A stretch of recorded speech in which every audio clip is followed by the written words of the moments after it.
Once upon a time, in the bustling town of Shrewsbury, England, there was a curious little boy named Charles Darwin.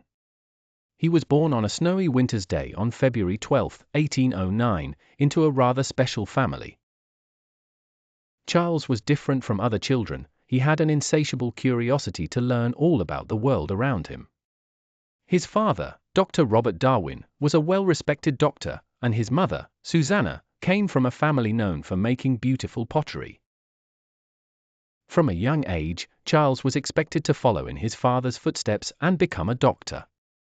But oh, how boring and a bit scary he found the thought of medical school. Charles's heart beat faster at the sight of scuttling beetles, whispering trees, and wiggly worms. His love for all things living and natural was like the sun rising every day, shining brighter and brighter.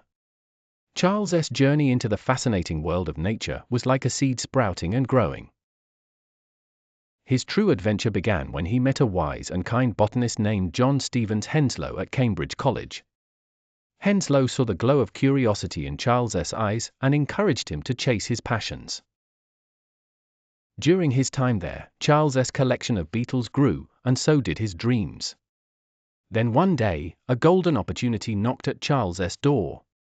He was asked to join the crew of the HMS Beagle as their official nature explorer. Can you imagine sailing across the world on a grand ship, discovering lands and creatures that no one had ever seen before? This was precisely what Charles did for 5 whole years.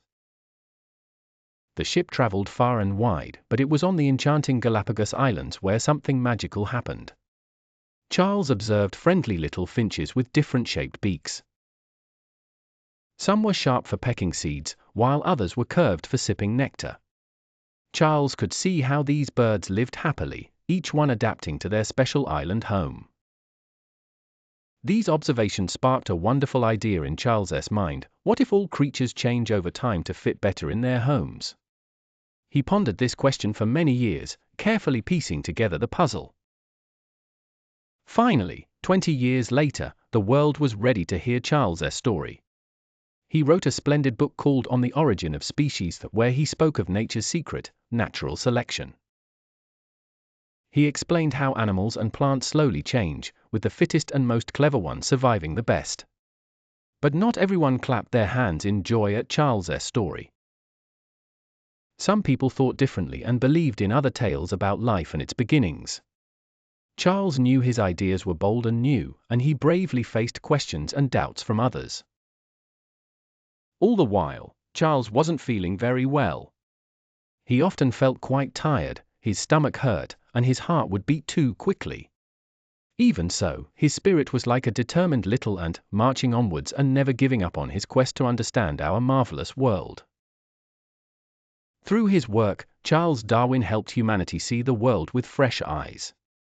His story taught us about the beautiful tapestry of life, showing how every living thing, big or small, is interconnected.